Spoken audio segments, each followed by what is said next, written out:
जिस लड़का लड़की का विवाह नहीं होता ना, तो सोमवार के दिन उसको शमी पत्र के नीचे बिठाकर और शमी के वृक्ष के नीचे बिठाकर शमी वृक्ष के जड़ की मिट्टी का तिलक लगाकर हाथ में शमी वृक्ष के हाथ में लड़का या लड़की के हल्दी लगाकर शमी वृक्ष पर छापे लगाकर और वहीं पर उसका मीठा मुंह करा दिया जाता है, तो 3 महीने में विवाह हो जाता है। स्कंद पुराण। सोमवार के दिन भगवान शंकर को अगर जल चढ़ाया जाता है तो हमारे घर में शीतलता का अनुभव होता है। मंगल जो भी सोमवार पड़े आप उस पर कर लीजिए।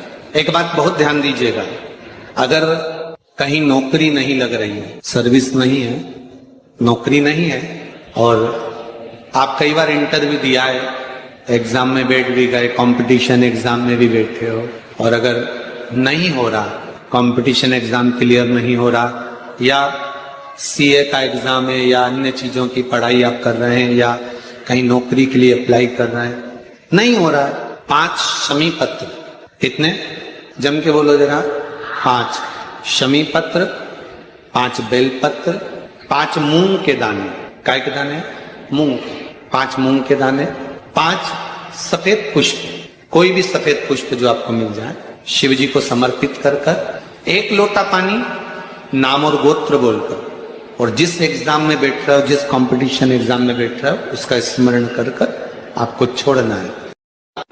जिस व्यक्ति पर कर्जा बहुत ज्यादा मात्रा में हो जाता है और कर्जा चूकता नहीं है, तो में अगर कोई श्रेष्ठ वृक्ष माना गया है तो वो बट का वृक्ष माना गया। कर्जा मुक्ति के लिए सारे वृक्षों में अगर कोई श्रेष्ठ वृक्ष माना गया है तो वो बट का वृक्ष माना गया महाराज। इसलिए प्रशासनिक कार्य के लिए, मानसिक टेंशन में, परेशानियों में बटकेश्वर महादेव का स्मरण किया जाता है।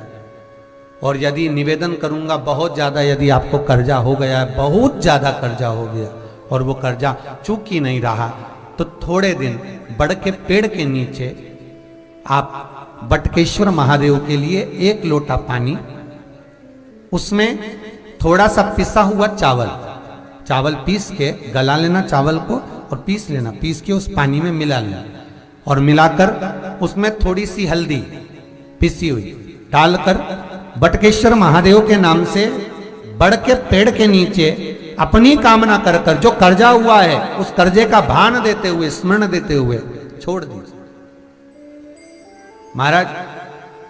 2 या 3 सोमवार एक ही जगह पर करना, 3 सोमवार बाद वहीं से बड़ के पेड़ की थोड़ी सी जड़ उठा लाना और उस जड़ को एक कोई धागे में बांधकर या तो अपनी गले में डाल लो या अपनी जेब में पटक लो, उसको थोड़े दिन पटक कर रखना, लगभग 2 से 3 महीना पटक कर रखो।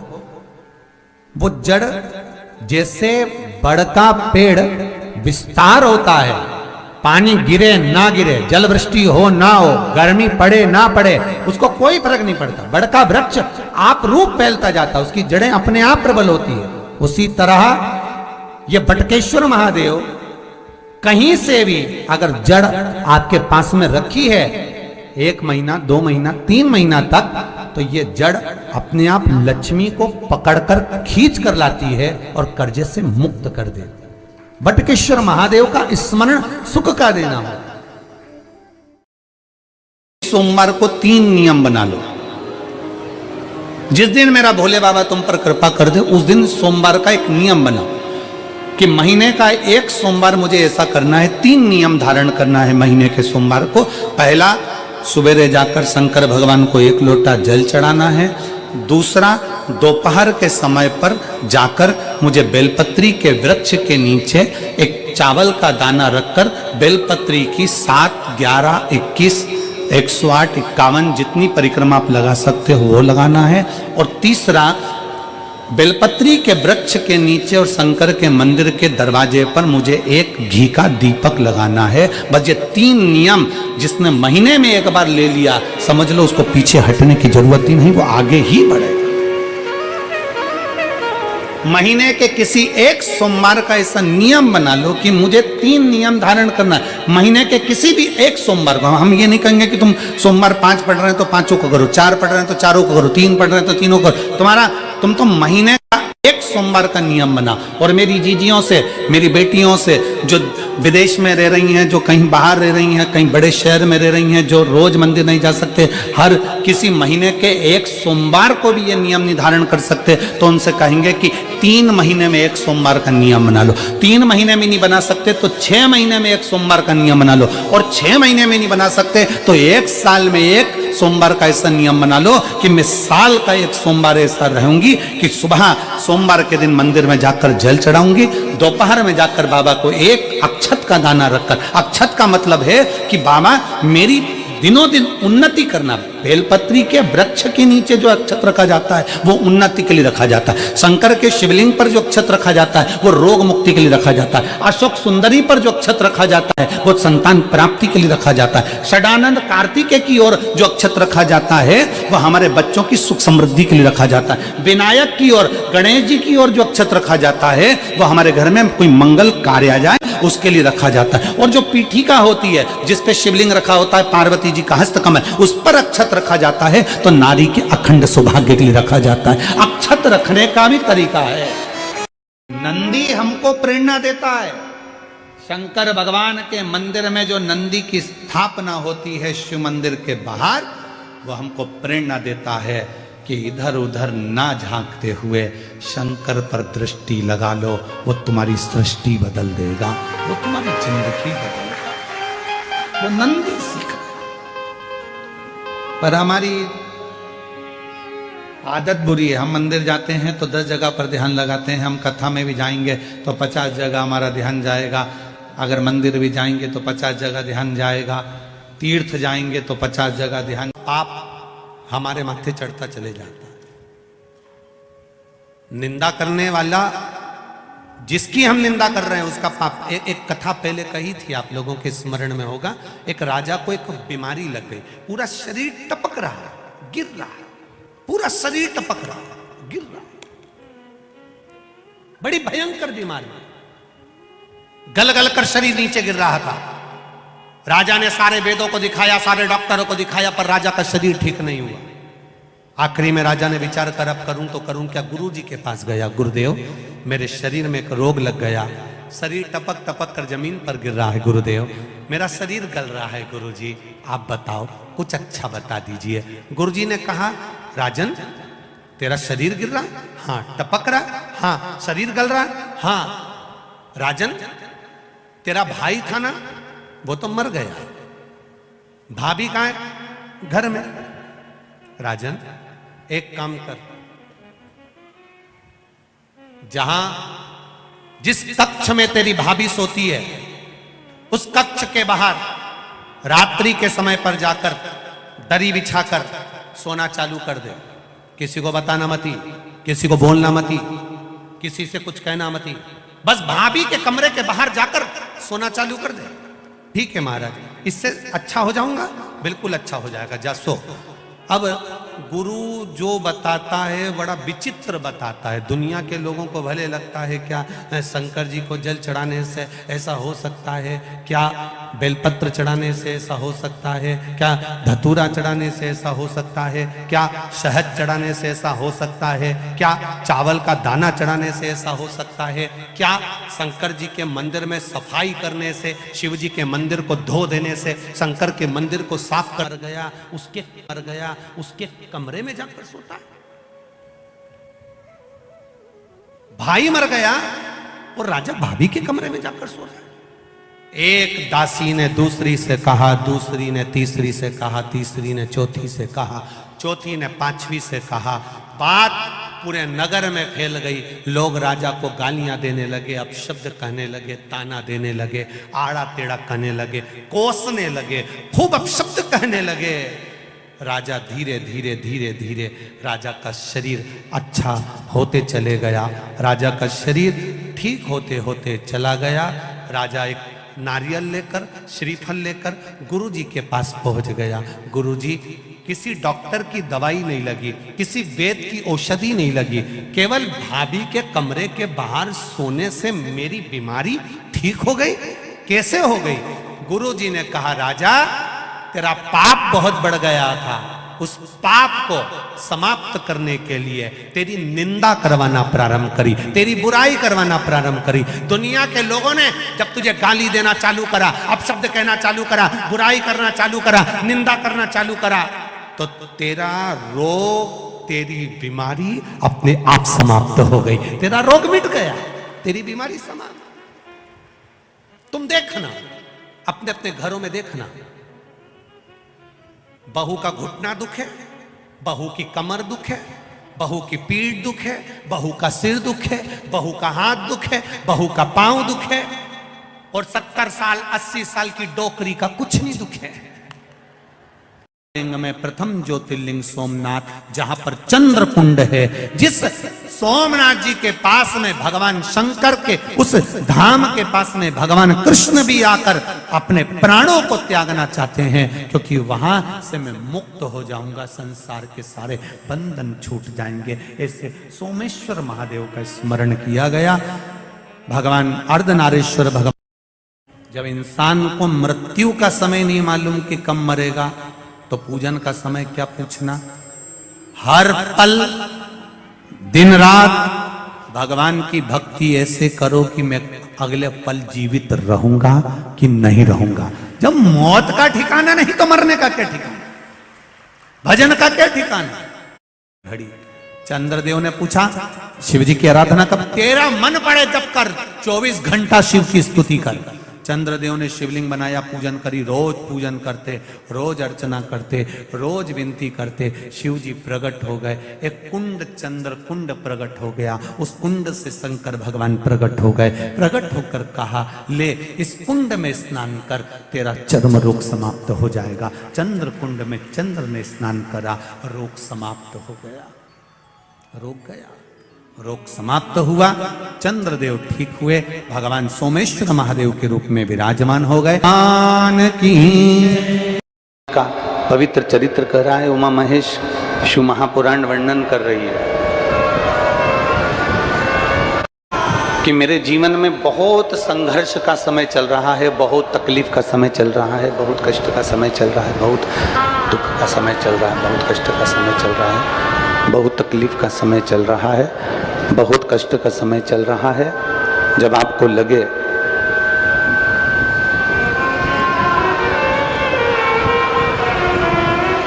जब आपको महसूस होने लगे कि बहुत कष्ट का समय है, बहुत तकलीफ का समय है, बहुत कष्टप्रद समय चल रहा है, शिव महापुराण की कथा कहती है 2 बेलपत्र,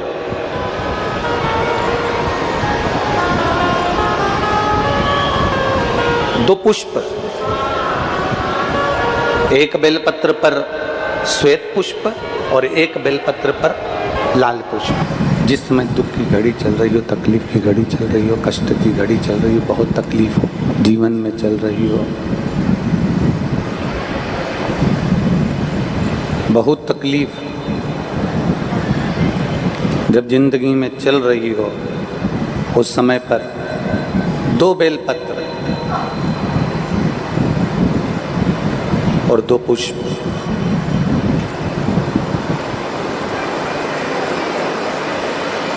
दो बेलपत्र और 2 पुष्प। एक पुष्प लाल लेना है, एक पुष्प लाल लेना है और एक पुष्प श्वेत लेना है। जो लाल पुष्प वाला बेलपत्र है उसको अशोक सुंदरी वाली जगह पर समर्पित करना है, और श्वेत पुष्प वाला जो बेलपत्र है, सफेद पुष्प वाला जो बेलपत्र है, उसको भगवान शंकर का जो शिवलिंग है, भगवान शिव का जो शिवलिंग है, उस पर समर्पित करना।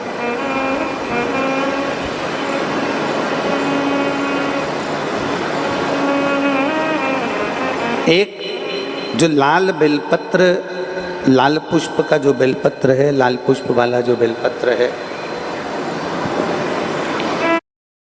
अशोक सुंदरी वाली जगह पर, और श्वेत पुष्प का जो बेलपत्र है वो सफेद पुष्प वाला बेलपत्र भगवान शंकर के शिवलिंग पर समर्पित। अपने दिल की कामना अपने मन से बाबा से प्रार्थना करो, अपने हृदय से भगवान शिव को कहो और दिल से देवादिदेव महादेव को कह कर आओ, दिल से, हृदय से।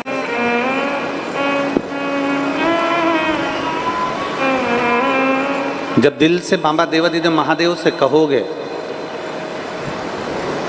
हृदय से भगवान शंकर से प्रार्थना करोगे, तो देवादिदेव महादेव सुनेंगे जरूर। विषम परिस्थिति में, तकलीफ की घड़ी में, विषम परिस्थिति में, तकलीफ की घड़ी में, कष्ट की घड़ी में, विषम परिस्थिति में प्रयास करो कि हम शंकर और पार्वती, शिव और पार्वती को पुकारें। विषम परिस्थिति हम भगवान शंकर और पार्वती जी का स्मरण करें। विषम परिस्थिति में हम देवादिदेव महादेव और माता पार्वती का स्मरण करें। पार्वती जी को भी जल चढ़ाने जाना पड़ेगा।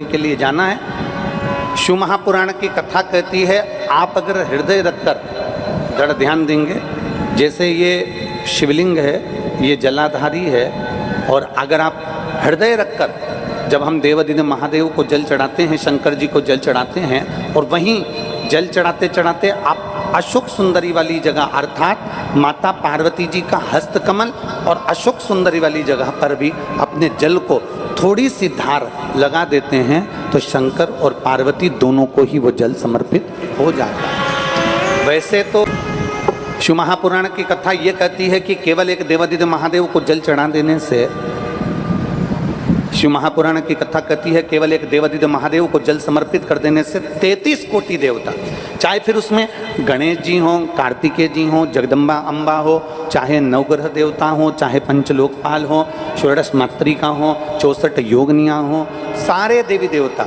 उस शंकर भगवान के शिवलिंग में विराजमान हैं। तो शिव महापुराण की कथा कहती है, जब हम एक लोटा जल, जैसे हमने दूसरे दिन की कथा में एक बात कही थी कि अपने पितृदेव, अपने कुल देव, अपने ग्राम देव, अपने स्थान देव, अपने नगर देव, किसी भी देवता का अगर हम स्मरण कर रहे हैं और हमको नहीं मालूम कि हमारा कुल देवता कौन है, हमें नहीं मालूम हमारी कुल देवी कौन है, हमें नहीं मालूम हमारे पितृ कौन है, हमें नहीं मालूम कि हमारे स्थान देवता कौन से हैं, हमें नहीं मालूम कि हमारे खेड़े के देवता कौन से हैं, तो शिव महापुराण की कथा कहती है एक लोटा जल जब हम देवादिदेव महादेव को समर्पित करते हैं तो सारे देवताओं को वो जल प्राप्त हो जाता है और सारे देवता मिलकर हमारा कल्याण कर देते हैं। तुमरुका जी का घोड़े का मुंह है, शरीर सुंदर है, मनुष्य का है। देवऋषि नारद जैसी वीणा है उनके हाथ में, एक हाथ में करताल है, वो तुमरुका जी है।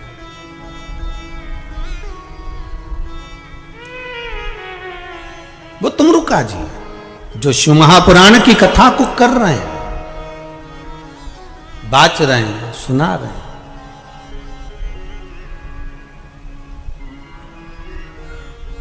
अब शंकर की कथा में मन एक भक्त का जब लगता है तो भगवान परीक्षा भी बहुत लेता है। बहुत ध्यान देना, भक्त जब भगवान की ओर झुक जाता है, भक्त जब भगवान का हो जाता है, भक्त जब भगवान की ओर समर्पित हो जाता है, तब भगवान अपने भक्त से खेलना चालू कर देता है। तब भगवान अपने भक्त से थोड़ा थोड़ा खेलता है। मैं भक्त से भगवान थोड़ा आनंद लेता है, परीक्षा लेता है। एक बार माता लक्ष्मी भगवान विष्णु के साथ बैठी हुई थी, पार्वती शंकर जी के साथ बैठी हुई थी, ब्रह्माणी ब्रह्मा जी के साथ बैठी हुई थी, और ये तीनों बैठी हुई और तीनों के पति साथ में बैठे हुए थे। तो तीनों ने एक साथ प्रश्न किया। लक्ष्मी जी ने भगवान विष्णु से, माता पार्वती जी ने शिव जी से, ब्रह्माणी ने ब्रह्मा जी से, तीनों ने एक साथ प्रश्न किया कि ये बताओ प्रभु, आपको सबसे ज्यादा प्रिय कौन है?